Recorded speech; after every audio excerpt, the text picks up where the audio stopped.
The man never imagined his family's mountain god's powers could be so vast. Simply because the weather had been hot lately, he had a sudden thought, and 6 or 7 small streams appeared in the courtyard out of thin air. But that alone didn't satisfy him. He felt it was still missing some water sounds, so he directly created a small waterfall. The technique was nothing short of miraculous. It instantly made the courtyard much cooler, but because he overused his power, his body shrank back into its mini form. But he didn't think it was a big deal, because once he ate something later, he would naturally return to normal, and these newly created wonders naturally attracted the interest of other deities. At some unknown moment, some carp suddenly appeared in the streams. Jack thought the mountain god created them too, but unexpectedly, they had just wandered in by accident. These were no ordinary carp, but the familiars of the neighboring mountain god. They suddenly swam upward against the waterfall, but rather than leaping like carp ascending the dragon gate, it looked more like they were flying toward the sky. It said that carp that climb a waterfall will turn into dragons. Jack thought he was about to witness the legend firsthand, but the mountain god immediately denied it. These carp were just passing through, but right after he said that, the opposite happened. Suddenly the sky was covered by dark clouds, and a 6 or 7 meter long dragon actually emerged from them. Jack thought it was the carp transforming, but he didn't know it was a friend of the Yinglong. He just happened to be visiting at that moment. As for why their sizes differed so greatly, yet they could still be friends, the answer was revealed the next second. The massive creature from moments ago also suddenly shrank into a mini form. Clearly, deities all have the ability to change forms at will. Since it was his first visit, he politely brought Jack some gifts. As for why it's some, it's because he prepared a lot of them, not just 1 or 2. Only when Jack couldn't hold anymore did the gift giving finally stop, but his real purpose was simply to catch up with an old friend. He didn't stay long before drifting away again. Speaking of the gifts he brought, Jack was very curious about what they were, so he opened them one by one. He found many of them were specialties from Huaxia. Since the mountain god needed energy to recover his form, Jack gave all the food to him. After eating heartily, he fell asleep contentedly, but unexpectedly, his recovery period was longer than expected, so Jack went out to buy some snacks. On the way, they passed the neighboring mountain god's shrine. Jack was surprised by how grand it was, but his mountain god looked at it with disdain. To him, size didn't matter, but just as he finished speaking, Jack was pulled by a mysterious force. At the critical moment, the mountain god acted in time. After he released 60 to 70% of his power, the force pulling Jack stopped, and the one who acted here was none other than 我の前に姿を現すとは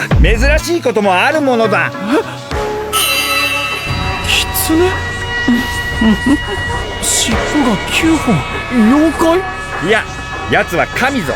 the neighboring mountain god, the celestial fox. It was Jack's first time seeing him, but the next second, he suddenly vanished. Even though it was their first meeting, it was obvious the two mountain gods didn't get along. Jack's mountain god didn't want to talk about it, but he did say the celestial fox was inviting Jack over. As for why he stopped it, it was because he couldn't guarantee Jack would return alive. Clearly, the other party wasn't friendly. After returning home, the mountain god immediately ate the snacks. Since his body still hadn't recovered, Jack decided to use his power to make him a protective charm. It contained his sealed exorcising power. It was his small gesture of goodwill. The mountain god didn't refuse, but wearing it made him look very much like a courtyard dog. Just then, a visitor arrived. It turned out to be a spirit creature from the mountains. It seemed he also wanted a charm like the mountain gods, though Jack didn't know why. Since he had made an extra one, Jack kindly gave it to him. The squirrel thanked him and quickly left. He returned to his nest within 6 or 7 minutes. What Jack didn't know was that